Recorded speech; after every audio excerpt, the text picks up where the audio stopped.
Hey everybody, by the time you're listening to this, it is August 1st. Collin, where is the year going? I don't know. It's pretty unbelievable. I felt like just the other day it was like basketball season. I was watching college basketball and Yep. all of a sudden. Well, I mean that's coming up now.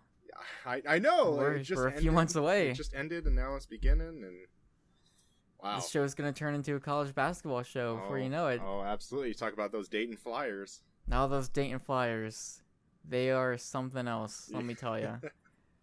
Heartbreak City. Yep. So welcome everybody to the PSNStores Collin and Curtis in the morning. It is August 1st, as I mentioned. Weird. The year is flying by at a rapid pace. Yep. But we've got some news to cover, Collin. Yep. A lot of news happened this week. I think we kind of pulled out somewhat, like a few that we know a bit more about so that we can actually talk about on the show, though. Yep. So first off, we're going to start with Toy Soldiers War Chest. It's coming to PlayStation 4 August 11th. And this is the series that has been on, I believe it was XBLA, and had two, I can't remember the subtitles of it, I think there were two titles on Xbox. But it's a real-time strategy game, kind of mixed with the third-person shooter, where you kind of take over different armies of, toy soldiers, and you fight and build your defenses and assault different camps and things like that. So this is actually the first time it's coming over to PlayStation.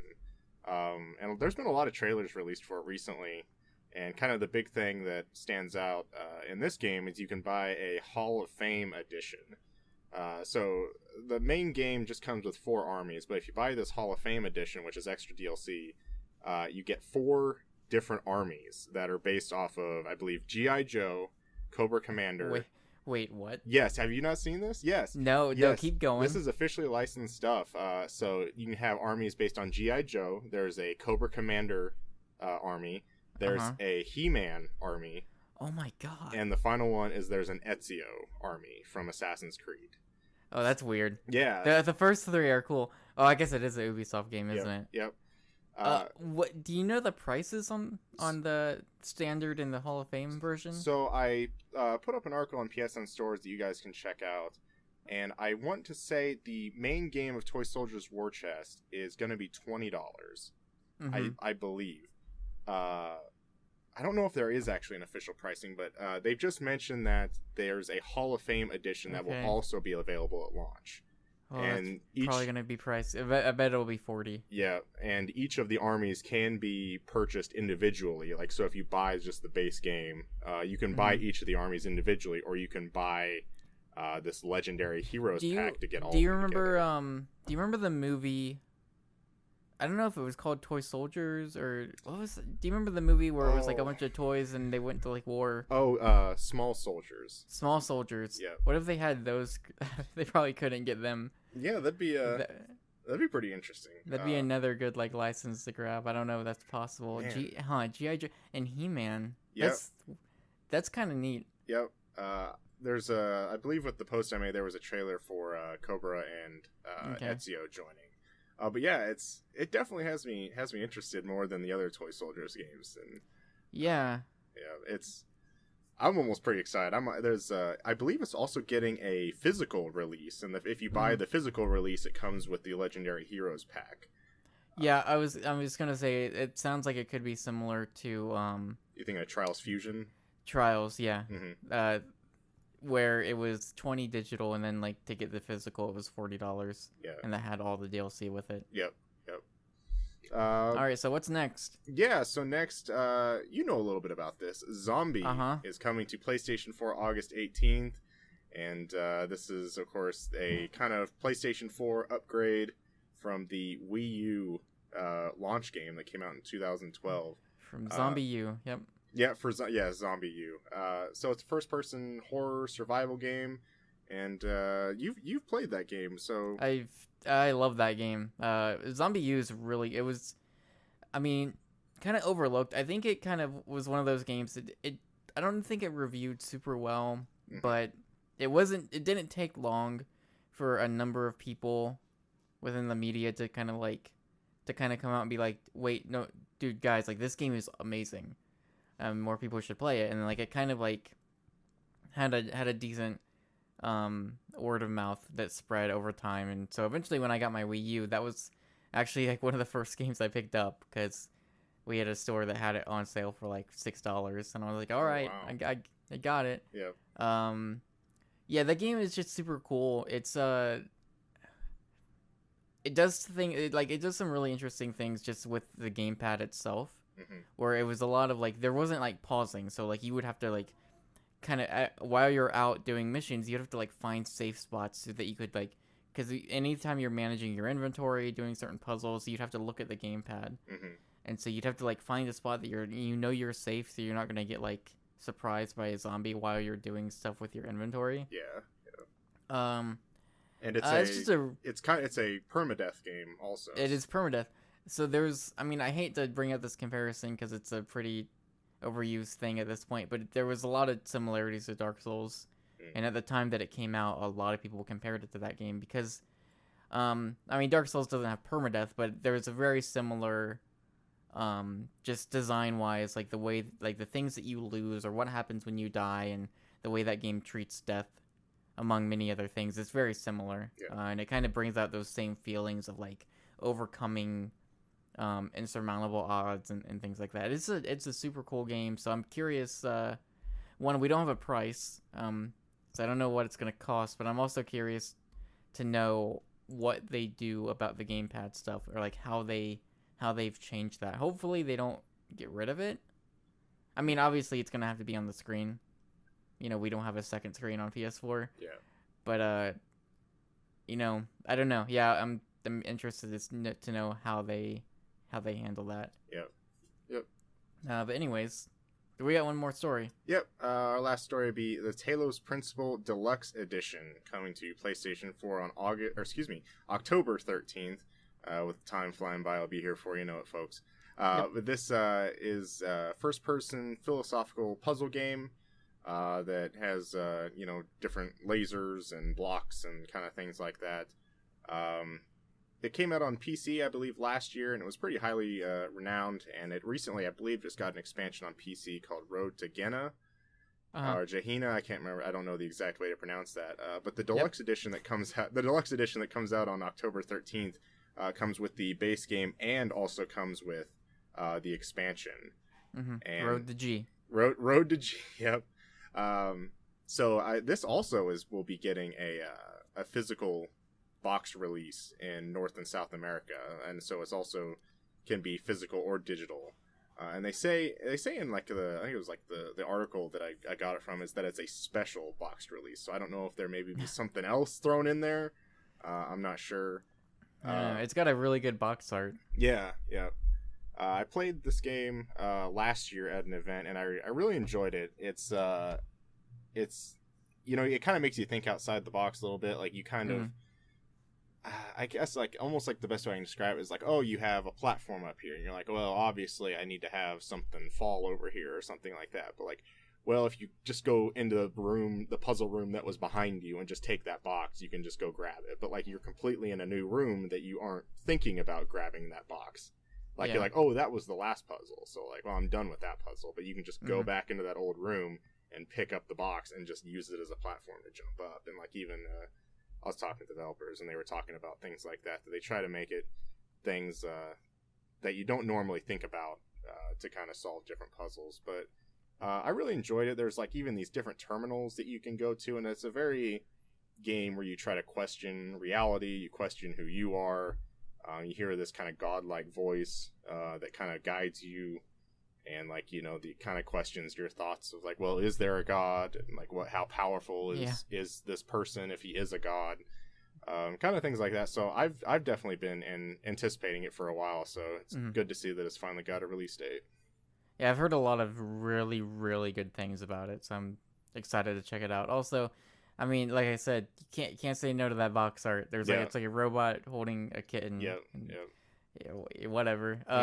So that's our news. You may notice it's a lot lighter than the past few episodes. We've tried something different where we just pick out a few stories that we feel that we want to talk about. And all the other big news stories you can check out at PSNStores.com. But we want to try to keep the show light and make sure it doesn't go too long, although I'm sure it will. Yep. And with that said, let's move to our main topic. We finally have a main topic again, Collin. Yay! Yeah, I think we're guaranteed a main topic the last week of every month. My thoughts exactly. So, the PlayStation Plus August lineup was announced this week. That wasn't the only PlayStation Plus stuff, but we'll get to that a little bit later. So I'm just going to read off the lineup, Collin, and let me know what you think of these games. Okay. Lara Croft and the Temple of Osiris. Played the PlayStation 3, can't remember the name of that Guardian game. of Light. Guardian of Light, yeah, played that. That game's great. Yep, enjoyed that. Played through it single player. Don't play through it single player. Play through it co-op. I still had fun single player, but yeah, that game's a lot of fun. Yep. And neither of us has played Temple of Osiris, I'm guessing. Yeah, I haven't. All right, Limbo. Depressing side scroller, very black, interesting story, worth playing. I like Limbo a lot, but I know that it's kind of like been the butt of a lot of jokes because it's available on everything now. Yeah. But I do think Limbo is a good game, although I can't imagine there's many. If you somehow have not played Limbo yet, it's worth checking out. I would say, right? Yeah. Absolutely. But I feel like most people have played Limbo. Yeah. Sound Shapes. Musical platformer where you play as a ball to different Beck songs. Have you played it? Have you played Sound Shapes? I've just only played the Beck levels, honestly. Oh, really? Yeah, that's all I've ever played. I like Sound Shapes quite a bit. Maybe not as much as other people, but yeah, it's a good game. Mm-hmm. Stealth Inc. 2, A Game of Clones. Never played Stealth Inc. 1. I'm guessing this is a game where you stealth around, and I'm assuming there's probably some clones. Yes, you are correct. I really like the first Stealth Inc. Stealth Inc. 2's good. I played it a few months ago, actually. That game came out in March, so it's not super old, at least on PS4. Yep. I believe we have a review of it on the site. I don't remember what Noah gave it.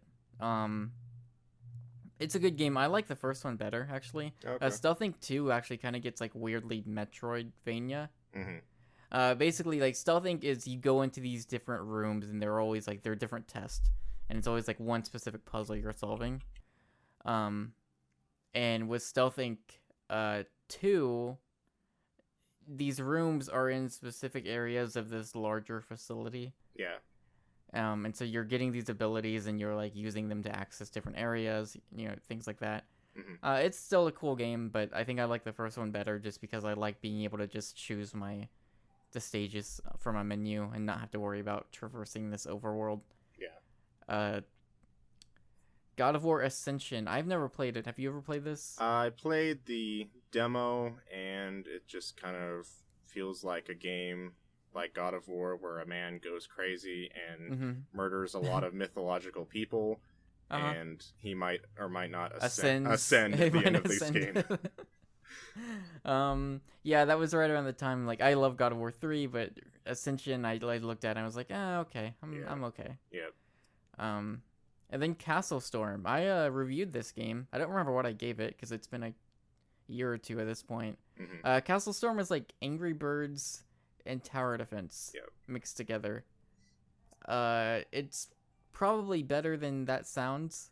Mm-hmm. It's not bad or anything. It's an okay game. It's got a neat concept. Yeah. I kind of got bored of it after a while, but it's kind of interesting. Yep.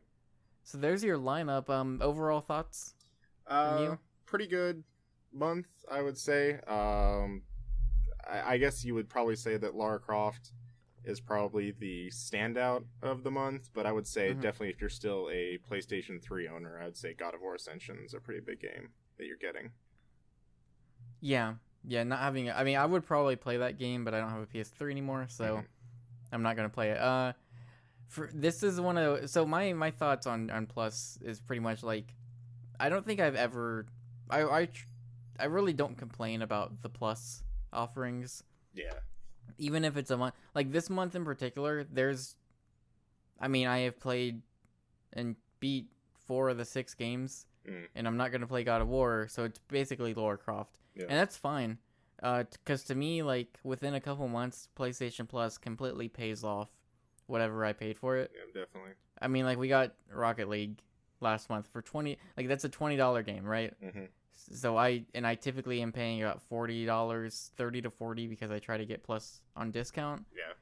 So like I have more than, saved on this stuff. And like to me, my outlook, and I don't know if you share the same. There's just gonna be months that don't have a lot of stuff for you. Yeah. Definitely. And that's okay. Yep. Now, if it gets to the point where like every single month, like there's nothing, but I feel like there's always a pretty good breadth of different types of games. Yeah. That yeah. There's usually one or two things, right? Yeah, and one of the big things that I know, like I see like a lot of people complain about, it's like, oh, we want real games, we don't want indie games and stuff. Like, well, to PlayStation's credit, they're not taking like the bottom of the barrel indie games. Like they usually give you pretty good indie games that you got like Limbo. Yeah, exactly. Like Limbo is a weird thing because I think someone did bring up that like Limbo on PS3 was on Plus at some point. Yeah. So that's kind of strange and whatever. But no, yeah, you look at like Sound Shapes, it's a really good game. Mm-hmm. And a lot of people really like Stealth Inc. 2. I think the first is better, but that doesn't mean Stealth Inc. 2 is a bad game at all. Yeah. And I haven't played Temple of Osiris, but the Guardian of Light was a really good game. Yeah. So I think that will probably be good as well. I mean, hopefully. So Curtis. Yeah. What if? Mm-hmm. What if somehow we could vote for what games we wanted? Now that would be interesting. So this week, I guess a few days ago, someone noticed there was like a video on the store that has since been removed.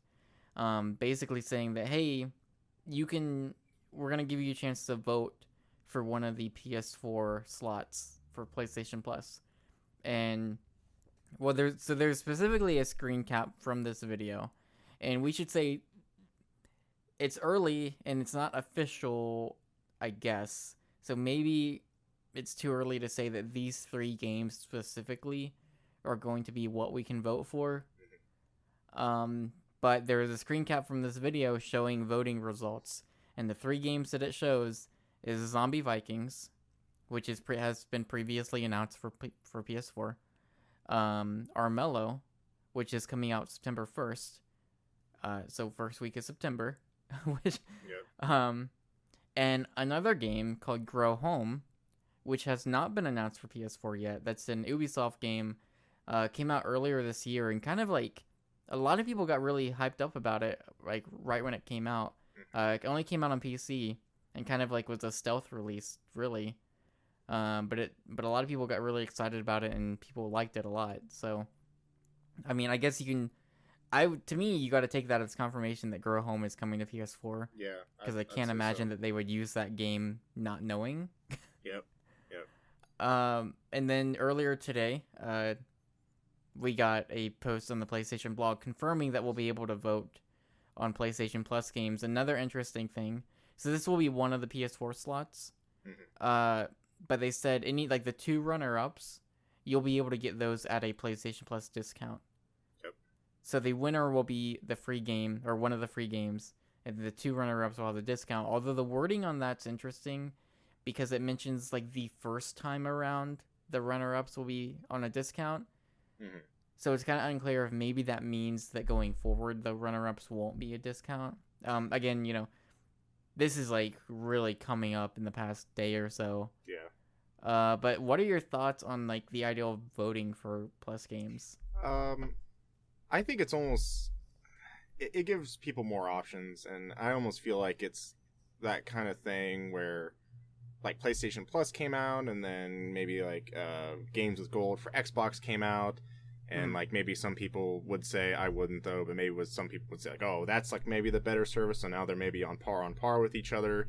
And now I feel like this is kind of PlayStation's thing to kind of give more options, to kind of not necessarily one up, but kind of have a thing like stand out, be like, well, hey, on PlayStation you can vote for which games you want, like, well, on Xbox, you only get what they give you, kind of thing.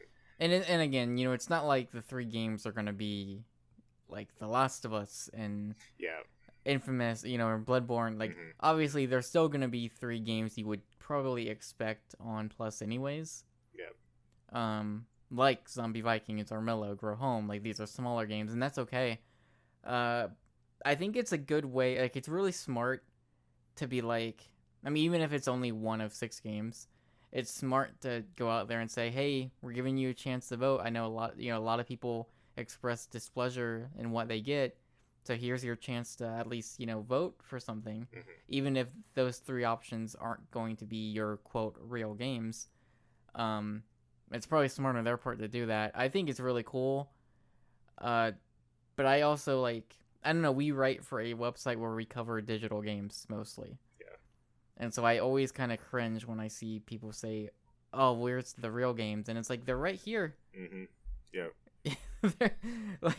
they're here, right? This is where they are. Mm-hmm. These are no different than, I mean, obviously it would be really cool if we got all AAA games, because that would be crazy, because think of the money you would save. Yeah. But at the same time, it's I didn't really like Styx as much as I was hoping I would, but I finished Styx this week.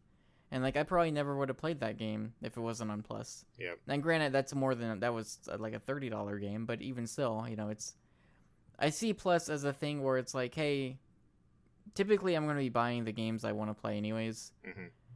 So Plus is a really good thing of okay, every once in a while we'll get a game the day it comes out, and that's really cool. Yeah. But also here's a game that you probably just passed on or wasn't sure about. Yeah. And so it gives me a chance to check something out that I maybe wouldn't have normally. Well, even the game that we talk about, even Remember Me, Yeah. I would have never played that game, but then it came out on Plus, think of the shockwaves of Remember Me created within the PSNStores podcast. Yep. And how that, basically that was the reason Brad and I got excited for Life is Strange. Mm-hmm. And maybe Life is Strange may not have even been on our radar if we never played Remember Me. So it's stuff to think about. Let's go ahead and move on, though. That was our main topic. If you guys have thoughts on the Plus lineup or the PlayStation Plus voting, let us know in the comments. Collin, what's some stuff we can check out that went up on PSN Stores this week? And let's try to get through this kind of quick. Okay, just real quick, we had Lost Dimensions, a PlayStation 3, PlayStation Vita game from Atlas. Do you have a quick sentence on that? You reviewed that? Yeah, we put up the review Monday morning. That game has a lot of potential and a lot of really interesting concepts. It doesn't quite live up to those. I believe I gave it a 3. Okay, NekoBuro Catsblock is next. I have a review from Eric, I believe. Mm-hmm. And I don't know what he scored that, but I believe that's a puzzle kitten game. I think that was all. Yeah, I think that was also a 3. But yeah, it's a puzzle game with cats. Mm-hmm. Then I reviewed QUBE Director's Cut. I believe I gave that a 3.5. That's a first-person puzzle game with a block mechanic to get past puzzles. Pretty cool. And then Hatoful Boyfriend. It's a pigeon dating simulator that I'll just speak for you, known as the gift that keeps on giving. Yes, it is. Hatoful Boyfriend is amazing, and you should. That's a great game. It's really cool. I believe I gave it a 4, maybe 4.5. That game's amazing. It's one of those games that you really have to go through and get 100% to see everything, and it's worth doing so. Yeah. But with that's gonna do it. Oh, we also have the 150th episode of the PSNStores Podcast that went up this week. Yep. Complete with trophy trivia and the chill station. The return of the chill station. The return of the chill station, which will not happen every week, so that was a big deal. Yep. So that said, that's gonna do it for this episode of Collin and Curtis in the Morning. So thanks everyone for listening. This was our 4th episode, correct? I believe so. Yep. Episode 4. So we've got this for a month, and we might have referenced Life is Strange in every single episode so far. So let's try and keep that up. Keep the train going. Yep. So that's gonna do it. So lastly, of course, we have the slides going up. If you want to follow us on Twitter, that is at PSN Stores. You can follow Collin at Bossman C. Crowder, 2 S's, 2 C's. You can follow myself at PS Penguin. If you still got questions, you can send them to podcast@psnstores.com. Specify that it's for the morning show, so we know to use it for that and not the podcast. If you like watching live streams, we do stream on Twitch Monday, Wednesday, and Friday at 8 p.m. Eastern Time. Sometimes we also stream on Tuesday or Thursday nights, but we'll let you know via Twitter for that. But mostly Monday, Wednesday, and Friday. Finally, you can find us on Patreon if you enjoy the podcast or this show and would like to support us. You can go to patreon.com/PSNStores to do so. Collin, that's it. That's the show. Oof, wow. You have any closing statements? Want to close this out? I still can't believe it's August 1st, and of course, if it being August 1st, that means it's only one more month till Metal Gear.